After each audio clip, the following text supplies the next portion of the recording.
ನಮಸ್ಕಾರ, ನಾನು ಶಂಕರ ಹೆಗಡೆ. ಇವತ್ತು ಆರೋಗ್ಯ ಜ್ಯೋತಿಷದ ಮುಂದಿನ ಭಾಗವನ್ನು ಮುಂದುವರಿಸ್ತಾ ಇದ್ದೇನೆ.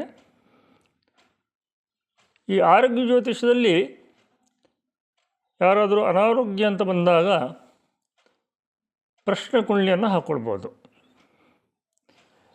ನಿಮಗೆ ಟ್ರೀಟ್ ಮಾಡ್ತಾ ಇರುವಂಥವ್ರು, ಅಂದರೆ ಡಾಕ್ಟರ್ಸ್ ಇರ್ಬೋದು ಅಥವಾ ಟ್ರೀಟ್ಮೆಂಟ್ ಕೊಡ್ತಾ ಇರೋರು ಯಾರೇ ಇರ್ಬೋದು, ಅವರು ಸರಿ ಇದ್ದಾರೆ ಇಲ್ವೋ ಅಂತ ಹೇಗೆ ನೋಡ್ಬೋದು ಹೇಳುವಂಥ ಕೆಲವೊಂದು ಎಕ್ಸಾಂಪಲ್ಸನ್ನು ನಾನು ಕೊಡ್ತಾ ಹೋಗ್ತಾ ಇದ್ದೀನಿ. ಟ್ರೀಟ್ಮೆಂಟ್ ಕೊಡೋರು, ಚಿಕಿತ್ಸಕರು ಅಥವಾ ಡಾಕ್ಟರ್ಸ್ ಅಂತ ನಾವೇನು ಕರಿತೀವಿ, ಅದನ್ನು ನಾವು ಒಂದನೇ ಮನೆಯಿಂದ ಪ್ರಶ್ನೆ ಲಗ್ನದಿಂದ ನೋಡಬೇಕು. ಆಮೇಲೆ ಇದನ್ನು ನಿಮ್ಮ ವೈಯಕ್ತಿಕ ಜಾತಕ, ರೋಗಸ್ಥಾನ 4, 7, 10 ಅದನ್ನೆಲ್ಲ ಹೆಂಗೆ ನೋಡಬೇಕು, ತ್ರಿಮಿಷಾಂಶ ಹೆಂಗೆ ಕ್ಲಬ್ ಮಾಡಬೇಕು ಅದನ್ನೆಲ್ಲ ಆಮೇಲೆ ಹೇಳ್ತೀನಿ. ಷಷ್ಠಾಂಶಕ್ಕೆ ಆಮೇಲೆ ಹೋಗೋಣ. ಇದು ಸೀರೀಸ್ ಮಾಡ್ತಾ ಇದ್ದೀನಲ್ವ. ಸೊ ಒಂದನೇ ಮನೆ ನೋಡಿ, ಇದು ಎಕ್ಸಾಂಪಲ್ ನಂಬರ್ 1. 15 ಮೇ 2012 9 ಗಂಟೆ ರಾತ್ರಿ 25 ನಿಮಿಷ ಅರೌಂಡ್ 51 ಸೆಕೆಂಡ್ ಅಂತ ಇಟ್ಕೊಳ್ಳಿ. ಧನು ಲಗ್ನದ ಪ್ರಶ್ನೆ ಕುಂಡ್ಲಿ. ನಾನು ಹೇಳಿದ್ನಲ್ಲ, ಲಗ್ನದಿಂದ ನಾವು ಚಿಕಿತ್ಸೆ ಕೊಡ್ತಿರೋರನ್ನು ನೋಡಬೇಕು, ಅಂದರೆ ಡಾಕ್ಟರ್ಸನ್ನು ನೋಡಬೇಕು. ಇದು ಧನು ಲಗ್ನ. ಲಗ್ನಾಧಿಪತಿ ಯಾರು? ಗುರು. ಗುರು ಎಲ್ಲಿದ್ದಾನೆ?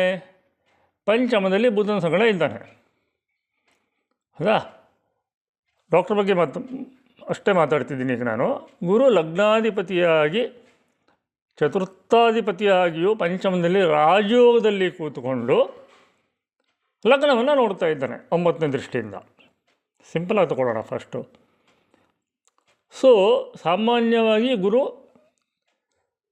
ನಮ್ಮ ಸನಾತನ ಪದ್ಧತಿಯನ್ನು, ಹಿಂದೂ ಪದ್ಧತಿಯನ್ನು ರಿಪ್ರೆಸೆಂಟ್ ಮಾಡುವಂಥವನು. ಪಾರಂಪರಿಕ, ನಮ್ಮ ಭರತಖಂಡದ ಪಾರಂಪರಿಕ ಚಿಕಿತ್ಸಕ ಪದ್ಧತಿಯನ್ನು ರಿಪ್ರೆಸೆಂಟ್ ಮಾಡೋನು. ಗುರು ಭಾಳ ಚೆನ್ನಾಗಿದ್ದಾನೆ. ಸೊ ನಿಮ್ಮ ಡಾಕ್ಟ್ರ್ ಏನಾದರೂ ಆಯುರ್ವೇದಿಕ್ ಅಥವಾ ಗಿಡಮೂಲಿಕೆ ವೈದ್ಯರಾದರೆ, ಲಗ್ನಾಧಿಪತಿಯಾಗಿ ರಾಜಯೋಗದಿಂದ ಲಗ್ನವನ್ನು ನೋಡ್ತಾ ಇರೋದ್ರಿಂದ ಆ ಚಿಕಿತ್ಸೆ ಮಾಡುವಂಥವರು, ಚಿಕಿತ್ಸಕರ ಏನು ನೋಡಿ ಕನ್ನಡ ನೋಡ್ಕೊಂಡು ಹೇಳಿ, ಅವರು ಟ್ರೀಟ್ ಮಾಡ್ತಾ ಇರುವಂಥವರು ಸರಿಯಾಗಿದ್ದಾರೆ ಅಂತ. ಬಟ್ ಗುರುವಿಗೆ ಶನಿ ದೃಷ್ಟಿಯಾಗಿದೆ, ಹಾಗಾಗಿ ಸ್ವಲ್ಪ ನಿಧಾನ ಆಗುತ್ತೆ. ಸಾಮಾನ್ಯವಾಗಿ ಇದು ಆಯುರ್ವೇದಕ್ಕೆ ಅಥವಾ ನಾಟಿ ವೈದ್ಯರು, ಗಿಡಮೂಲಿಕೆ ವೈದ್ಯರು ಅಂತ ಇರ್ತಾರಲ್ಲ, ಅಂಥವರಿಗೆ ಒಳ್ಳೆಯದು ಅಂತ ಹೇಳುತ್ತೆ. ಬಟ್ ಸ್ವಲ್ಪ ಸ್ಲೋ ಆಗುತ್ತೆ. ಆ ಪದ್ಧತಿಗಳೇ ಹಾಗೆ, ಸ್ವಲ್ಪ ನಿಧಾನಕ್ಕೆ ಕೊಡ್ತವೆ, ಬಟ್ ಸರಿಯಾಗಿ ಮಾಡ್ತೇವೆ ಅಂತ ಹೇಳ್ತಾರಪ್ಪ ಗೊತ್ತಿದ್ದವರು. ನಾನು ಡಾಕ್ಟ್ರಲ್ಲ, ಬಟ್ ಆಗುತ್ತೆ. ಡಾಕ್ಟ್ರ್ ಸರಿ ಇದ್ದಾರೆ, ಮಾಡ್ತಿದ್ದಾರೆ, ಅವ್ರ ಕರ್ತವ್ಯವನ್ನು ಅವರು ಸರಿಯಾಗಿ ಮಾಡ್ತಿದ್ದಾರೆ. ಸ್ವಲ್ಪ ನಿಧಾನ ಆಗುತ್ತೆ, ಯಾಕಂದರೆ ಶನಿ ದೃಷ್ಟಿ ಇದೆ ಗುರುವಿಗೆ, ಲಗ್ನಾಧಿಪತಿಗೆ. ಲಗ್ನಕ್ಕೂ ಶನಿಯ 3ನೇ ದೃಷ್ಟಿ ಇದೆ. ಹೀಗೆ ಈಗ ಇನ್ನೊಂದು ಕೇಸ್ ತಗೊಳ್ಳೋಣ. ಅದೇ ದಿವಸ ಮತ್ತೊಂದು ಪ್ರಶ್ನೆ. ಟೈಮು ಬೆಳಗಿನ ಜಾವ 7:45. ನೋಡಿ, ಇದು ಎಕ್ಸಾಂಪಲ್ಸ್ ಕೊಡ್ತಾ ಇದ್ದೀನಿ. ನನ್ನ ಹತ್ರ ಸೇವ್ ಆಗಿರೋದು ಎಷ್ಟೋ ಇದೆ, ನನಗೆ ರಿಕಾಲ್ ಮಾಡೋಕ್ಕಾಗ್ತಾಯಿಲ್ಲ.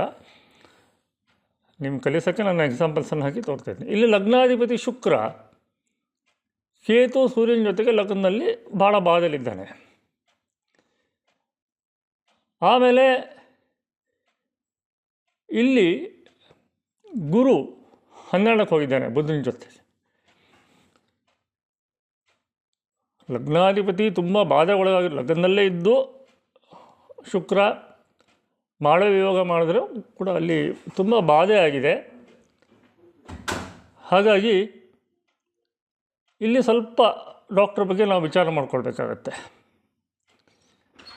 ಅಷ್ಟೊಂದು ಗಟ್ಟಿತನ ಇರುವಂಥ ಡಾಕ್ಟ್ರ ಅಥವಾ ಅಲ್ವಾ ಅಂತ ನಾವು ಮತ್ತೆ ವಿಮರ್ಶೆ ಮಾಡಬೇಕಾಗತ್ತೆ.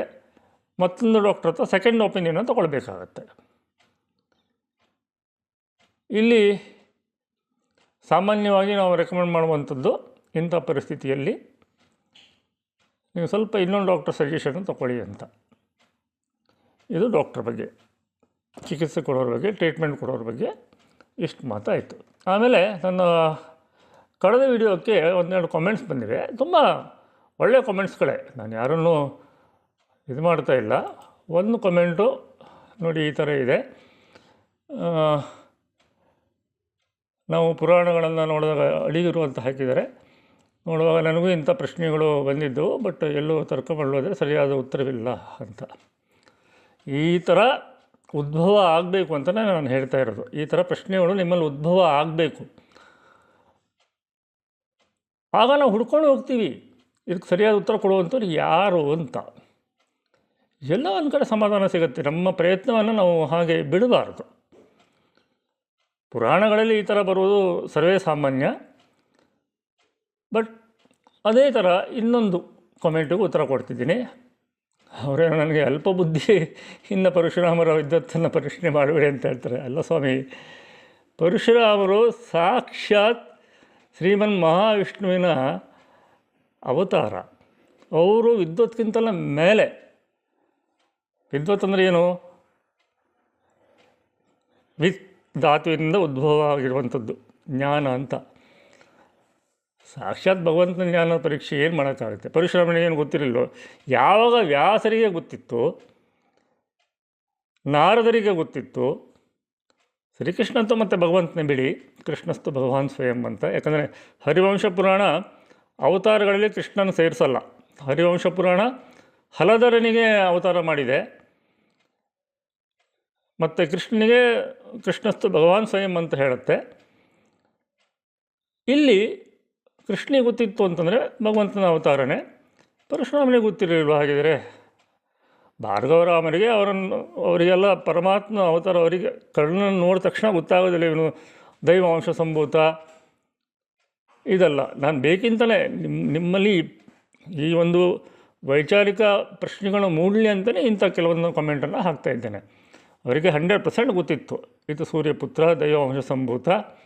ಕವಚ ಕಾಣ್ತಾ ಇಲ್ವೋ ಸೆಕೆಂಡರಿ.